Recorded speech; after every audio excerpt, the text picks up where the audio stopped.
Hey everybody, it's Joe with Just Jeepin'. How's it going? Got a quick video for you guys tonight. It's going to be pretty sweet. Looking over here at the part. About a week ago, I had some rough idle issues and I was trying to diagnose it. You know, you got the throttle position sensor, you got the idle air control valve, you got the map sensor, and then you got the fuel pressure at the rail, right? So I kind of started with that. You know, sometimes you buy a new part and it's not really working up to speed. So the first thing I checked was the fuel pressure at the rail. With the 92 Cherokee, that's like 32 pounds at the fuel rail, where the 97 and above, I think is like 45 or 49. But anyway, different years, different fuel pressures at the rail. So my 92 4.0 6-cylinder is like 32 at the rail. So I went to my local parts store, rented a fuel pressure tester. Like $150 to rent, but it's free because you bring the part back, you get the money back. But still, it was $150. Well, it worked for like one round, and then the dial wouldn't work, the gauge wouldn't work, and I'm like, well, I guess that's the last time I'm going to rent this hunk of garbage. So I did a whole bunch of searching for fuel rail fuel pressure gauges, and there wasn't much around until I stumbled upon this one website where the guy talked about how you have to get an adapter for the Cherokee 4.0 fuel rail and into I guess it's a 1/8 NTP or NPT, National Pipe Thread NPT threaded gauge. That's the word I'm looking for.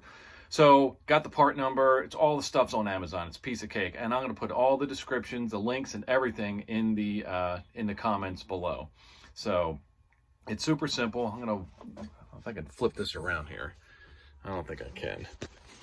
These are the parts you need. So you see white pipe thread tape, the gauge itself, pretty sweet, liquid filled so it won't bounce around. This is the actual adapter itself. It's an LS1 adapter. It's a 4AN fitting to a 1/8 NPT thread pitch, and there's a 90-degree angle, and I'll kind of show you what it'll look like. And then in order for this all to work, you have to take off the Schrader valve from the fuel rail in order for the fuel to go right through here up into the gauge. So let's take a look. So here we are at the fuel rail, and the 97 and above has a different location for that versus the 92, 97 and below. Thread it. I'm sorry, my big meat hooks are in the way. Just mocking it up, right? Just mocking it up because I don't have the pipe thread tape on it. No, don't cross thread it. I just got this. Jesus. Look at this. What am I doing here? I'm so confused. Oh boy. This isn't good. I just lost subscribers. I think that looks pretty sweet. Let's straighten it out a little bit. Oh. But that's what it looks like. That's literally it. So I'm going to get some pipe thread around the pipe tape around the threads, and let's give this a shot. Okay, so first things first, we're going to take the Schrader valve out. Just be careful. Some fuel is going to come out. It's actually a good sign. That means everything's holding pressure. Okay. And that. There's a Schrader valve right there. Now we'll put it on this little towel here.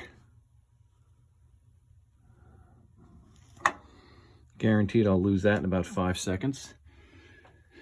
Okay, no Schrader valve, so it's going to go right from the fuel rail through here, up in there, through there, and give you the reading right there. Pretty boss. All right, let's tape these threads up. The threads have the pipe tape on it. Just wrap it around a couple times. No secret there. And then we'll do the other threads, but I won't show you that. It's pretty self-explanatory. Well, it holds pressure and there's no leaks, so that's awesome.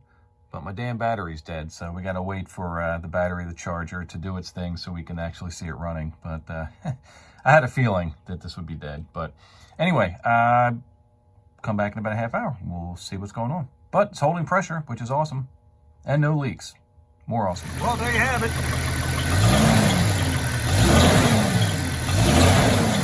No leaks, except for that squeaky belt over there. Oh yeah. Good fuel pressure at the rail. Now we'll always know.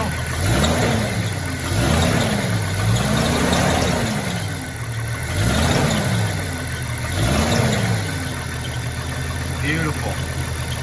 Easy mod. That wraps it up for tonight's video, everybody. Appreciate you guys watching. If you have any questions or comments, just leave them down in the box. I'll get back to you. But really quick install tonight. Nothing crazy. Not a lot of moving parts. It's my kind of install. So thanks for watching. I appreciate it.